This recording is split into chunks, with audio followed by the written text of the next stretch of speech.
Hi guys, and welcome back to my channel, Sen Talk.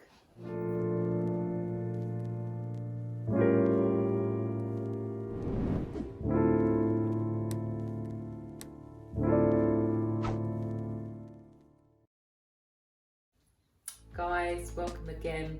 I hope you enjoyed the video from last week where I had the wonderful Teresa and we were talking about a bit of a sensitive topic, but unsolicited comments.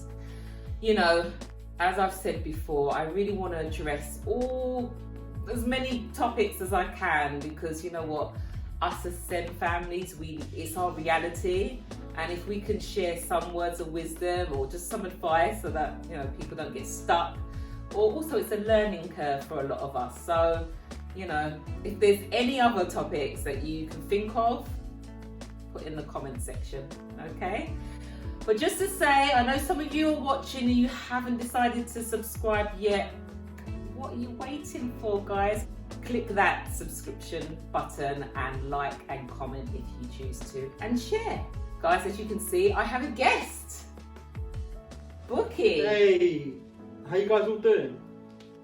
Bukky, thank you for joining us today. You're very, very welcome. Okay. It's a pleasure to be here. Oh, thank you so much. So guys, I've got the wonderful Bukky. I'm not going to share too much because you know how we do. I'll be interviewing you. We want to know about your life experience. We're going to first ask about, you know, what your diagnosis is, and we'll take it from there. Are we ready? Mm-hmm. Great. Hello, my name's called Bukky. I'm 29 years young, and when I was a baby, I was diagnosed with a rare condition called Kabuki syndrome, and yes, that is a real that is a real condition. Even though my name is called Bukky, but it's not a condition I invented myself. Anyway, Kabuki syndrome is a rare genetic disorder which affects like the facial features. It gives people like short breath, stamina, just like a lot of pains in the body. In my first year of university, I got diagnosed with dyslexia, then dyspraxia. Dyspraxia is a condition where I struggle with like coordination, memory at times my speech, along with just clumsiness and just day-to-day life and tasks. Okay, thank you for sharing. You're very welcome. It's all good. Good. So, tell us a little bit more about your early years, as far back as you remember. Of course. Well, I used to live in a shepherd's bush in a flat. I was born in Royal London Hospital. I was extremely sick. I was extremely ill, where it was taking ages for doctors to know what was exactly wrong with me. And then someone literally nailed it on the head and went, boom, Bukky, Kabuki syndrome. Oh, I'm a combination. Yes, that's how it worked. From what I remember and from what I've been told, I spent my very first birthday in a hospital due to being extremely sick and just being extremely ill. Then from 3 to 4 years later, I moved to Bukky, where I pretty much spent most of my junior years there, where I went to a normal junior and primary school, where I was getting load of support, learning support due to struggling with maths, English, and just day-to-day lessons, along with struggling with speech. Honestly, I can talk for England now, but back when I was a lot younger, I would struggle a lot with finishing off a sentence. I would literally go from "Hello, my name is Bukky, nice to meet you," to now where I'm going, "Hello, my name's called Bukky, nice to meet you."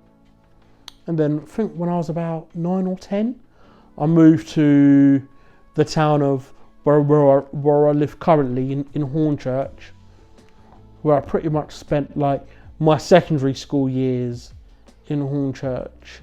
Well, let's just say secondary school for me was pretty much, it was interesting. I had my ups, had my downs. I felt my secondary school had a lot of great support in terms of like support workers, and they did their best they can to help and support me.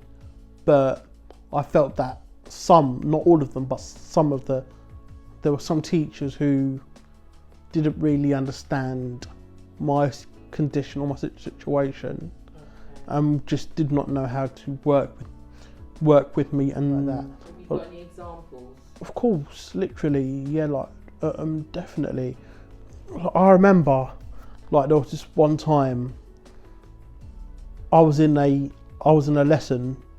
I didn't have any support, so I said, "Sir, like my LSA isn't here," and he went, "Bukky, get out of my class! How dare you say that?" And I was like, chill out, dude. I was just saying, I don't have support. And he was like, "Out!" And I was like, Wow. "Okay then." And then I pretty much had to like stand outside his class. And I was just like, you know what, to be honest, I prefer it out here than being in there. So, you know. Like, what did he say to you? Do you remember? What did he say when he addressed you outside? He just said that I was just being a pain because, from what I remember, and I didn't like this teacher for a multiple of reasons. He just didn't like students with learning difficulties or disabilities or medical problems. Like, there are that does generally happen. There are some teachers, when you go to a mainstream school, who don't believe a student with learning support should be there. Okay. No, that does generally happen. And I'm like, well, where else should they be? In Fleming Butlins? Like, it happened a few times in some lessons, but this one in particular, I felt like I got left out a lot, whereas the other students got to do all like the cool stuff. I got to do like separate things. Like I remember, you know, that's what I mean with like mainstream schools. I remember like, I think it was in year 9. I didn't get to do, in like year 9, you get to pick your options for what you want to do with like year 10 and year 11. Whereas for me, because of my condition and because of my situation, I was like, Bukky, you can pick one subject, and then you have to do what they call life skills, which wasn't for me. And I was like, oh, how come everyone else gets to pick 3? Because Bukky, you're not like everyone else in school. And I'm like, yeah.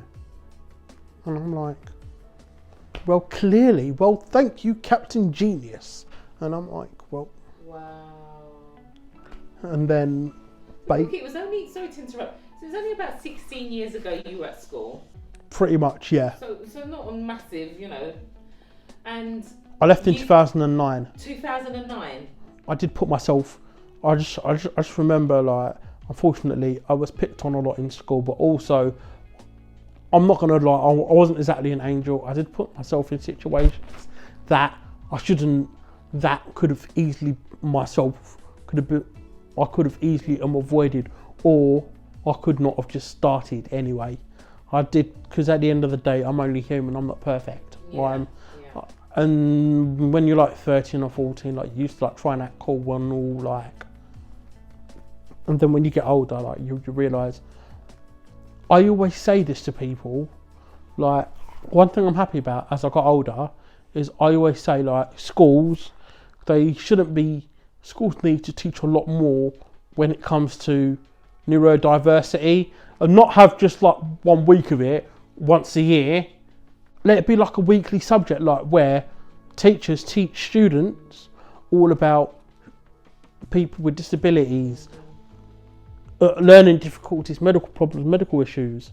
And they'll be like, oh no, our school is extremely diverse. We are a very diverse school.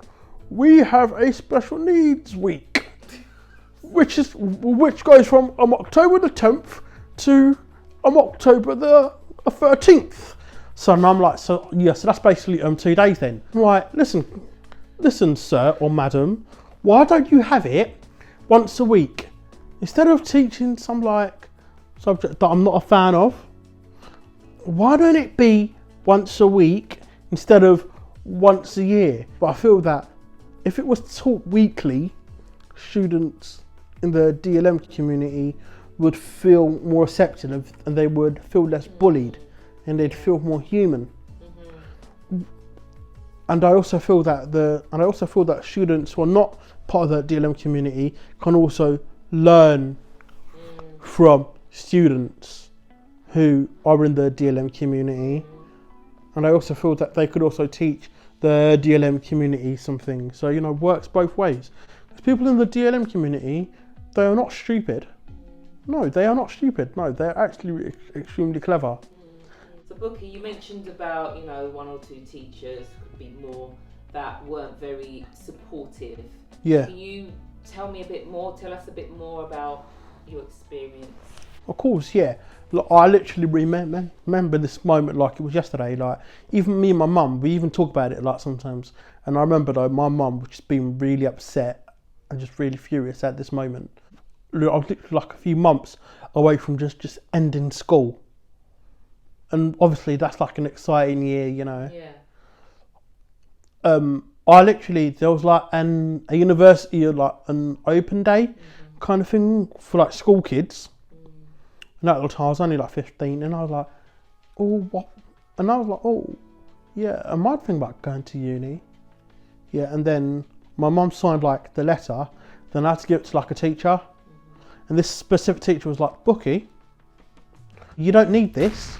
The letter, and then she even like sent a letter back to my home to my mum, and she's like, Bukky, that's for students in your year that are going to go to university. And she was like, well, you're not going to go. And she was like, you're a nice boy, but you're not going to go to university. Wow. You are not at that level. You do not have the skills to go to uni.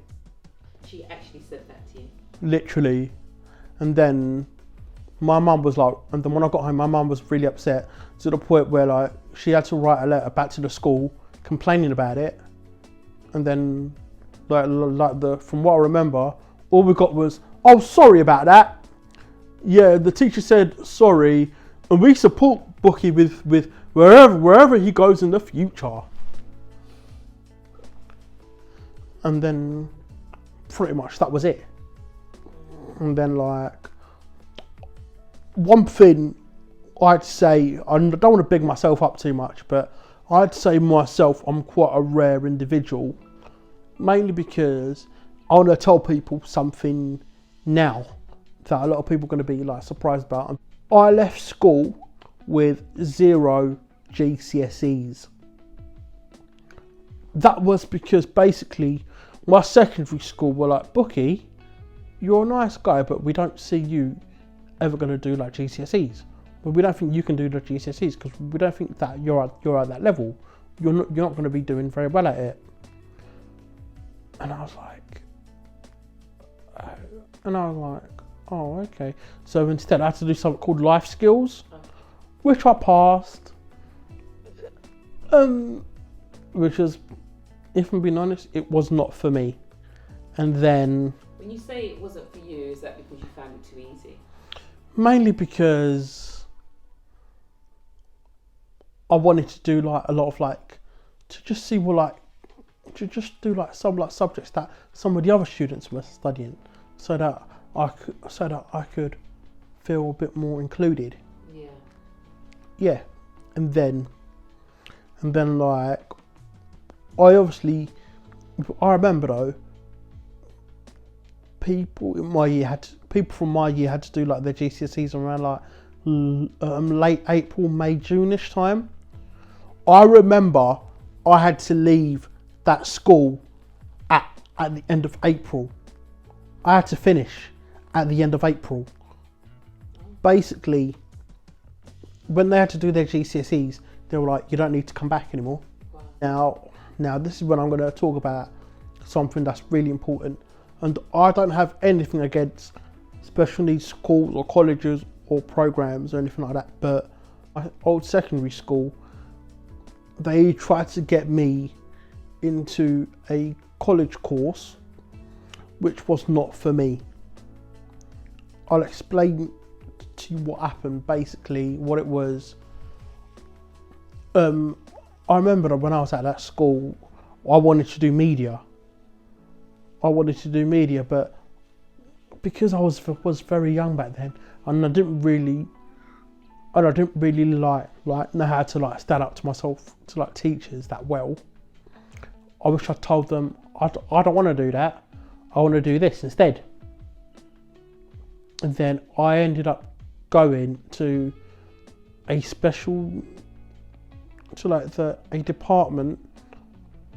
college department, which I felt was not my thing, where I felt I was being treated like a 5-year-old. I didn't like it.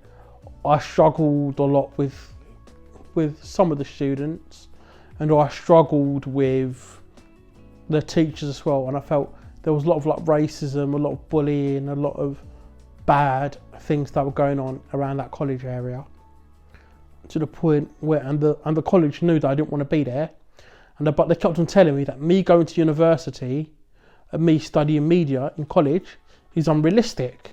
They were telling me, "Oh, Bukky, he's so unrealistic about himself. Oh, he's ambitious, but he's very silly with these ambitions." And we're like, not really. I just don't want to do what you guys want me to do. I don't want to be treated like a little 2-year-old or a little 5-year-old. I want to actually study subjects that I think would excite me. And then... Yes, Bukky, sorry. So when you get into it's okay. college, isn't there some sort of assessment that's done, or they base it on obviously? No, your of course. function No, or of course. or- No, yes, of course. So I'm just thinking, you're very high functioning. Why would Yeah. they put you with everyone else?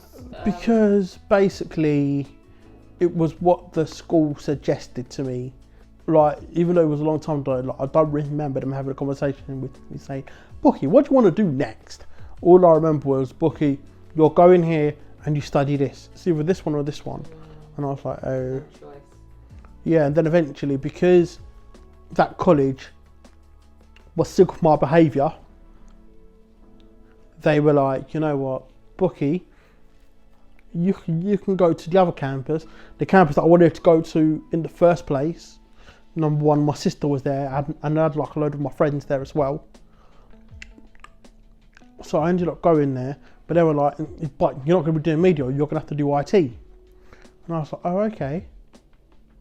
Which I did IT for a year. It was not my thing. Don't get me wrong. It was nice, people were nice, but it was not my thing. Even when I did do IT, I still wanted to do media. I was still set on media. I just kept going into like the media department just to like check it out. Then eventually, I spoke to like the media like teacher, and he gave me an interview, and he was like, "I can tell that you're really, really passionate, and I can tell that you really want it." And he said, "If you pass your IT course, we can put you into media level 2. Then that's when pretty much my life started beginning.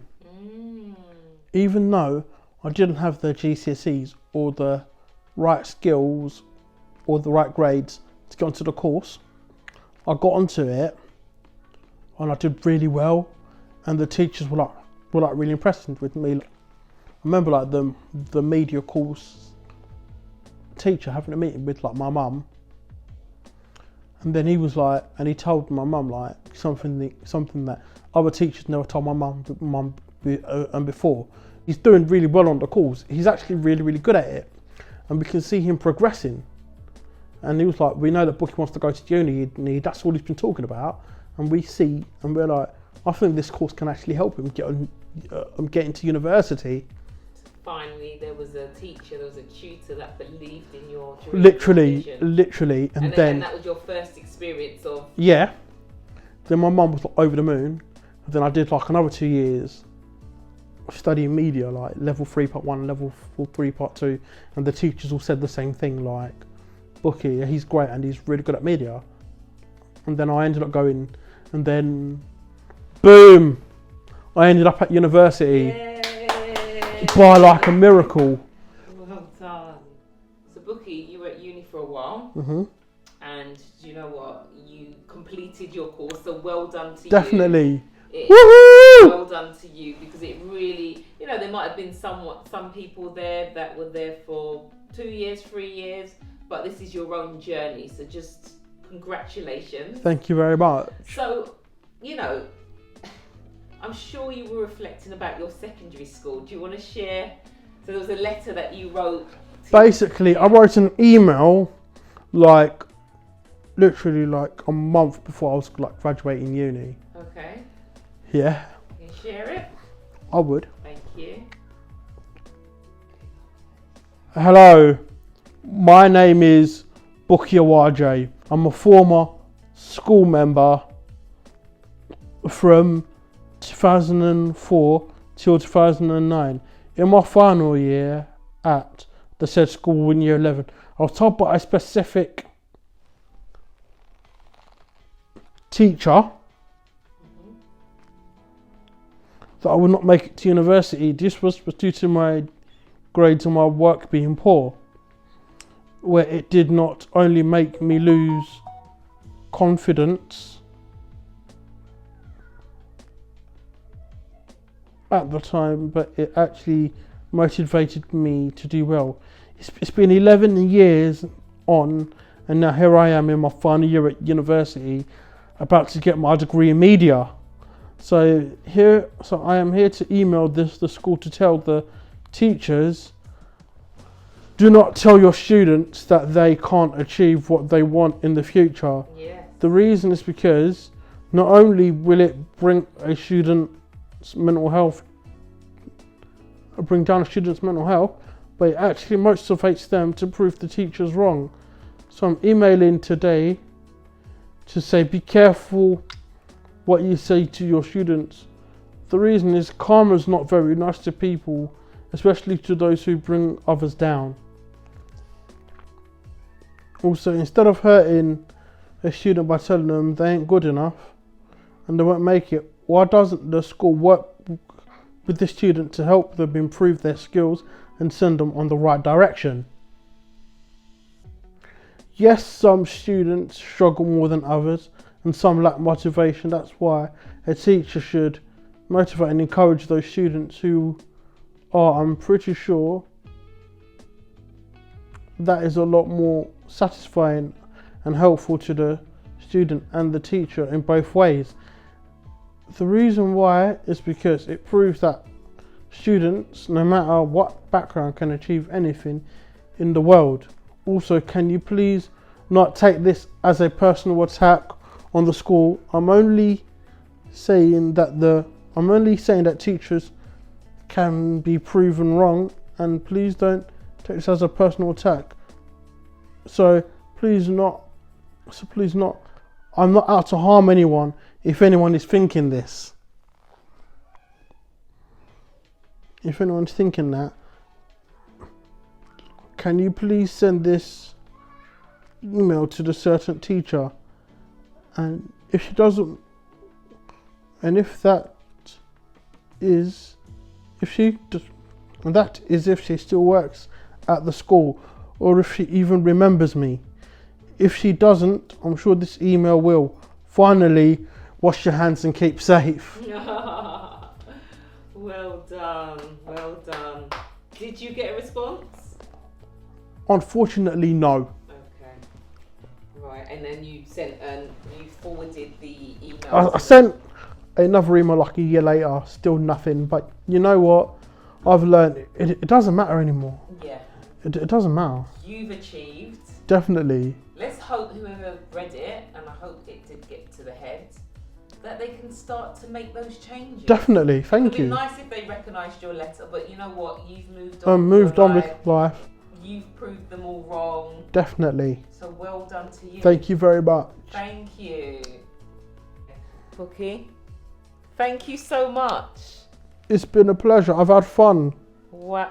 If you notice, like if you were to compare my previous videos where I'm interviewing someone, I didn't ask you many questions at all actually. I just wanted just hearing your story, your experience, I was captivated. I don't know about yourselves, but just to hear, particularly where your focus was about the education system, how teachers responded to you, and how actually it got to the college stage where you had that one. And really, it just takes one teacher, really, doesn't it? It'd be nice if everyone was as supportive, but it took that one teacher to be like, to literally be like, I I believe in see you. potential. The thing is, you've got to have confidence in yourself, and other people have got to have confidence in you.